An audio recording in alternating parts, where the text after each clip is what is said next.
ابھی ہمارے نوجوانوں نے 2 روز پہلے کیا کیا؟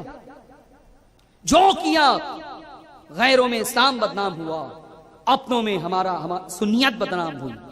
حافظ جی بابا کا عرس تھا، سندل نکالا گیا، سندل میں ڈھول بجائے گئے، ڈی جے بجایا گیا، میوزک بجائی گئی، ناچ رہے تھے وہ۔ کوئی پیٹرول منہ میں لیتا، اسے پھونکتا اور آگ لگا دیتے تو آگ کا ایک گولا نظر آتا۔ یہ بڑا رسکی کام تھا، منہ بھی جل سکتا تھا۔ یہ رسک تم نے کس کی محبت میں اٹھایا؟ یہ رسک کس کے بولنے پہ تم نے اٹھایا؟ یہ رسک کس کی تعلیمات کی بنیاد پر تم نے اٹھایا؟ ارے تم نے جو کچھ کیا، دنیا میں بھی جلنے کا کام کیا اور آخرت پہ بھی جلنے کا کام کیا۔ دین کو تم نے بدنام کیا، سنیت کو تم نے بدنام کیا، اسلام کو تم نے بدنام کیا۔ اس طرح سے عرس منانا، علماء بیٹھے ہوئے پوچھئے، یہ ناجائز ہے، یہ حرام ہے۔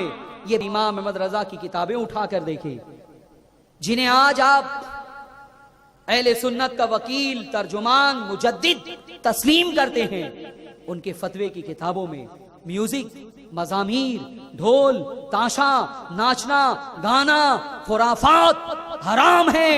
عورتوں کا مزارات پہ جانا امام احمد رضا کا فتویٰ ہے کہ حرام اور ناجائز ہے۔ کسی نے پوچھا تھا امام احمد رضا سے کہ عورتیں مزار پہ جا سکتی ہیں یا نہیں؟ فرمایا تم یہ پوچھتے ہو کہ عورتیں مزار پہ جا سکتی ہیں یا نہیں؟ یہ پوچھو کہ جب کوئی عورت کسی مزار پہ جانے کا ارادہ کرتی ہے تو اللہ کی کس قدر لعنت اس کے اوپر برستی ہے، اس کے اوپر برستی ہے۔ اس لیے سچے سنی ہو تو طے کر لو کہ آج کے بعد تمہارے گھر کی عورتیں کسی مزار پہ نہیں جائیں گی۔ مزار پہ جانا، درگاہ پہ جانا، بزرگان دین کی قبروں پہ جانا، یہ مردوں کے لیے مصون ہے اور ہمیں وہاں سے فیض حاصل کرنے کی اجازت ہے، عورتوں کو جانے کی اجازت نہیں ہے۔ حافظ جی بابا کی درگاہ پہ یہ سب کچھ خرافات ہوئی، تم نے دیکھا، یہ چند سال پہلے نہیں ہوتا تھا۔ اس طرح سے اگر تم عرس کرتے ہو تو ثواب کے بجائے عذاب ملے گا۔ ایسا عرس کر کے نہ کرنا اس سے اچھا ہے۔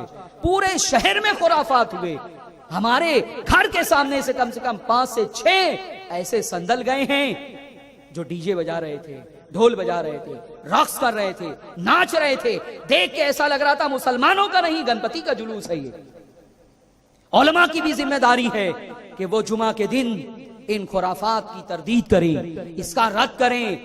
کیا اعلیٰ حضرت کی تعلیمات ہیں، بتائیں لوگوں کو کہ قرآن اور سنت کی بنیاد پر انہوں نے کیا فتویٰ دیا ہے، کیا فرمایا ہے۔ ان امور میں تم کیوں بے راہ روی کا شکار ہو گئے؟ تم سمجھتے ہو کہ ایسا عرس کر کے ثواب ملے گا، اللہ راضی ہوگا، صاحب مزار راضی ہوں گے؟ نہیں نہیں، تم نے اللہ کو بھی ناراض کیا ہے، صاحب مزار کو بھی ناراض کیا ہے، شریعت کی حدوں کو توڑا ہے تم نے۔ توبہ کرنی ہوگی تمہیں۔ اگر اس علاقے سے نوجوانوں نے ایسا جلوس نکالا ہے تو وہ توبہ کرنے کے ایسا آج کے بعد نہیں کریں گے۔ اور زیادہ تر جو نوجوان تھے وہ دین سے دور، بے نمازی، چرس گانجا پینے والے، بالکل لپاٹیا قسم کے، انہیں حافظ جی بابا کی محبت اتنی پیدا ہو گئی کہ ناچ رہے ہیں، وہ سنیت کو بدنام کر رہے ہیں۔ ہنس رہے ہو آپ؟ ارے خون کے آنسو، رونے کا وقت ہے یہ۔ پورے شہر میں سنیوں کی بدنامی ہوئی ہے، اس لیے میں اتنی شد و مت کے ساتھ اس کا رد کر رہا ہوں کہ اس کی کوئی اجازت کہیں نہیں۔ کیا کر رہے ہو تم؟